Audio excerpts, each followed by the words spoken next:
que no es invento, digamos, de los españoles, pero que sí la toman y la trasladan acá a América, es lo que marcó la forma de organización política al día de hoy de la mayoría de nuestros países, sobre todo lo que es Hispanoamérica. O sea, no es así Brasil, no es así todas las conquistas de origen sajón, digamos, o las conquistas de los británicos o de los holandeses, etc. Todo lo que fue de fundación española, la matriz de esa inicial fue tan fuerte que hasta el día de hoy sobrevive, especialmente en la forma de organización del territorio y de cada uno de esos territorios al interior. Acá acordate de corregir también esta Ciudad de México que va en la etapa anterior. Sí, profe. Bueno, me parece, la verdad que siempre haces unas láminas así como muy claras en la representación y en la diagramación. Gracias. No, por favor, también traten de, cuando hacen estas láminas y van viendo las ciudades que están dentro de cada una de esas líneas, como les decimos siempre, entren a Google Earth, entren y recorran esas ciudades, o por lo menos tengan véanse algún video de algún youtuber de esa localidad que les muestre la ciudad y que cuente la historia. El centro histórico de Quito, por ejemplo, bueno, la mayoría de estos centros históricos son patrimonio de la humanidad. Es una arquitectura muy homogénea la que se formó, digamos, y que todavía sobrevive hoy ya como atracción turística, aunque sigue siendo usada, digamos, que sigue teniendo una función lo mismo que Cartagena. Entonces recorran, aprovechen a viajar y más que solo leer los textos, aprovechen a ver cómo son esas ciudades hoy, cómo esa arquitectura que nosotros estudiamos acá sigue presente y sigue siendo tema permanente de debate sobre cómo se la interviene, cómo se la amplía, o sea, son decisiones que ustedes en la vida profesional van a tener que tomar cuando intervengan edificios históricos. Entonces eso está en permanente debate y hay mucha discusión, digamos, bueno, en las redes y también obviamente en publicaciones de carácter científico. Pero vean las ciudades, no sé cuántos de ustedes conocen Buenos Aires o conocen Asunción o conocen, bueno, el noroeste es donde más ha quedado de la arquitectura colonial construida en la época colonial. Nosotros mostramos en Corrientes, hay todavía un par de iglesias y hay construcciones, algunas de las casas, vamos, o sea, las casas que se llaman acá casas de galería, aunque no sean construidas en la época colonial, mantuvieron esa tipología. Mucho tiene que ser conservado hoy en día y tiene que ser adaptado a nuevas funciones, y eso es todo un desafío y va a ser un desafío para ustedes en su futuro profesional. Entonces vean y estén siempre atentos, digamos, a qué es lo que se está haciendo, porque hay ejemplos de intervenciones muy buenas.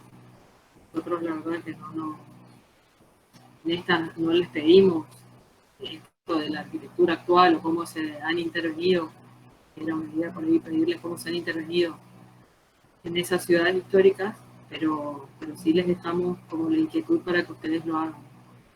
Y también que no confundan, digamos, esto que es el colonial de la época, esto que decimos, construido antes de 1810, es lo que nosotros llamamos acá colonial, antes de lo que fueron las guerras de la independencia, que fueron a principios del 19 en toda América, sino que muchas veces después van a leer también sobre la arquitectura neocolonial. La arquitectura neocolonial es una arquitectura a principios ya de 1900 a 1930, que hay todo como un renacer de los orígenes, digamos, ¿no? Hubo acá un escritor que se llamó Ricardo Rojas, que escribió un libro que era Eurindia, que describía y trataba de rescatar todo lo que eran esas culturas originarias. Y ahí hubo todo un renacer, digamos, de la arquitectura, bueno, no renacer, en ese tratar de rescatar esas culturas originarias. Lo que se tomó como lenguaje es el neocolonial, pero el lenguaje de la arquitectura peruana, no de lo que era la arquitectura colonial en América. Y tenemos muchos ejemplos de edificios neocoloniales, muchos como municipios en general o edificios de gobierno, pero que otra etapa y la van a ver ustedes el año que viene. Pero así como fuimos viendo, digamos, que muchos de esos elementos de la historia de la arquitectura se vuelven a retomar, también lo colonial se vuelve a retomar después más adelante en la historia, por diversas cuestiones. Entonces eso es importante que también lo vayan viendo y que no confundan, digamos, cuando vean edificios que se llaman neocoloniales, una vez que fueron construidos en esta época, estamos ya en el siglo XX, a principios del siglo XX. Bueno, eh, pasamos si querés al grupo 12, Estefanía. Bueno, gracias, grupo 14.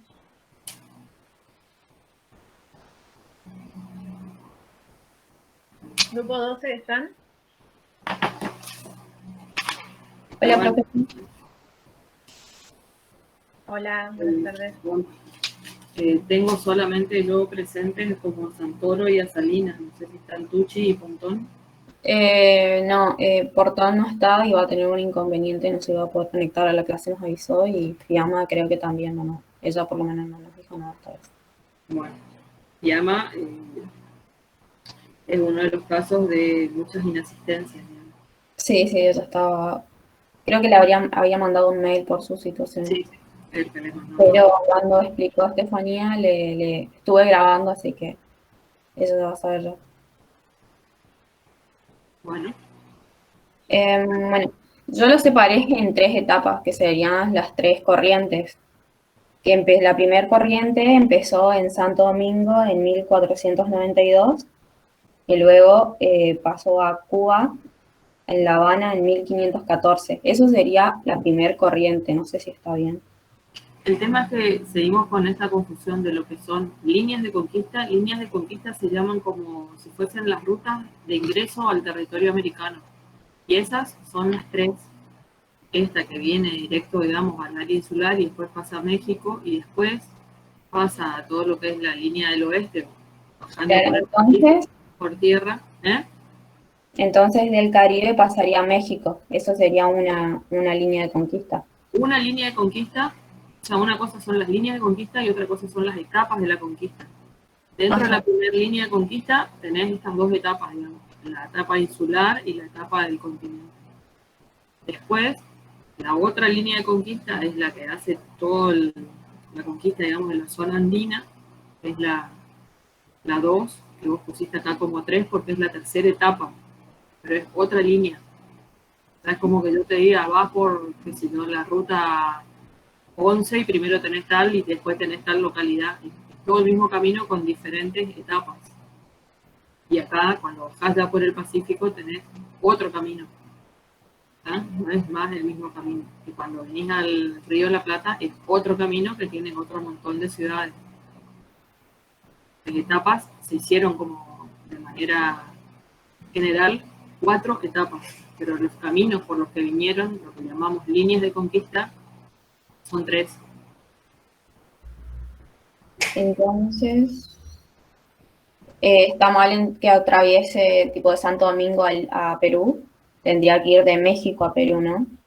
No, eso no está mal, porque estabas hablando ahí de las etapas. Lo que vos estás confundiendo son las etapas con las líneas de conquista o las rutas o los caminos que tomaron. Entonces, ¿cuántos caminos tomaron para la conquista del territorio? Y tomaron 3 grandes caminos.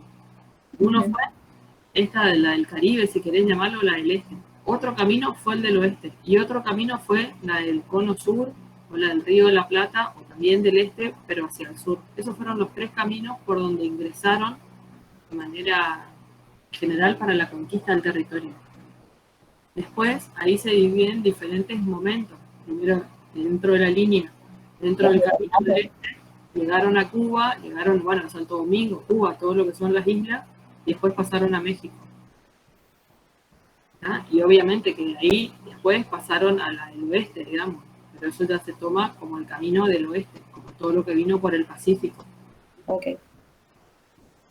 Está bien acá que pusieron como referencia el Pacífico y el Atlántico, digamos, para que tengan referencias geográficas.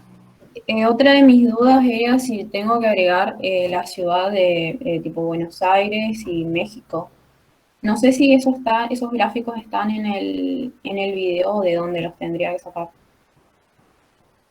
No entiendo la pregunta. Yo analicé 3 ciudades, Santo Domingo, La Habana y Cusco. ¿Está del punto 3 o el punto 4? ¿O 4, hiciste los dos puntos? 3 y 4. Los 2 puntos. Leo la consigna del punto 3 para todos los grupos. En un mapa del continente americano indique las líneas de conquista del territorio americano y las principales ciudades fundadas en cada uno. Entonces, acá veo, o sea, esto está respondido a la izquierda de tu hoja, donde están las líneas de conquista, que son 3. Te queda aclarar acá estas 3 líneas de conquista. ¿Está? Ponerle en otro color, o sea, uno acá, la que llega, digamos, al Caribe, otra la que baja por el Pacífico y otra la que baja a América, acá, a nuestra región, digamos, a todo lo que es el Río de la Plata. Esas son las 3 líneas de conquista, que es lo que vos tenés dibujado acá. Okay. Entonces esa es la respuesta. Y las principales ciudades que vos fuiste poniendo. Podés agregar, así como pusiste en Asunción, Buenos Aires tal fecha, Cuba, México, pusiste las principales ciudades. Eso está respondido de la 3. Entonces, ¿es opcional agregar Buenos Aires y Asunción? ¿Qué? ¿Es opcional agregar Buenos Aires y Asunción? No es opcional, ustedes agreguen la mayor cantidad de información posible. Okay. También podés agregar ahí Corrientes, también podés agregar ahí Santa Fe, con sus fechas. Bueno. La pregunta 4 te dice identificar cuáles de las ciudades anteriores, es decir, de estas que estuviste ya hablando, que se fundaron en las diferentes etapas, son ciudades superpuestas, son ciudades portuarias, son ciudades interiores, cuáles son ciudades regulares o irregulares, y graficar y describir sus principales características. Entonces, esto es lo que vos contestaste a la derecha. La ciudad de Santo Domingo, como se dijo en la clase, son ciudades trazadas a reglas y correctas, son parámetros renacentistas, o sea, lo que generó que sea una ciudad no totalmente irregular, sino que eso ayude a que tenga un poco de regularidad. Entonces yo la caractericé como ciudad semi-regular. Y lo mismo para la de La Habana. Bueno, ¿qué otras características tienen esas dos ciudades? Bueno, La Habana tiene otras características, digamos que es, yo la caractericé como semi-regular, portuaria y fortificada, porque es un lugar donde se reciben productos americanos para la metrópolis y viceversa, por eso portuaria. Y al estar a la mira de los piratas y saqueos, se determinaron un complejo sistema de defensa, por eso fortificada. Muy bien. Bien. Y para Cusco, son ciudades superpuestas que, siendo españolas, se superponen a las antiguas ciudades prehispánicas. Entonces, tipo, lo que está en color es la nueva Cusco española. Bueno, fíjate fíjate tu esquema y fíjate lo que escribís, porque vos acá a México le ponés un 2, ¿ya? Que entiendo, esto es la etapa número 2. Y después cuando describís, hablas de Cusco, que eso en realidad corresponde a esta otra línea, o a la tercera etapa, que es todo lo que es la zona andina, ¿ya? Entonces acá podés agregar, o corregís acá, o si ponés ciudades superpuestas, también podés aclarar que México también fue ciudad superpuesta, pero como más que nada graficaste Cusco. ¿Se entiende? No fue que no quise poner México, sino que en el video por lo menos yo vi que de estas 3 ciudades nomás habló, por eso. No, pero ustedes pueden hablar de cualquier ciudad. De todas maneras, Cusco está en la tercera etapa. ¿Ya? Es la línea de conquista del oeste, pero es la tercera etapa. Bien. Voy a arreglar eso entonces. Y después, ¿qué otros tipos de ciudades dentro de esta? Y bueno, Aires y Asunción me faltaría para la cuarta etapa, me parece. Sí, que son ya en general se fundaron más cerca de la compilación de las leyes de Indias. Ya todo el tema urbano estaba bastante más desarrollado, digamos, ¿no? Ya estaba bastante más probado.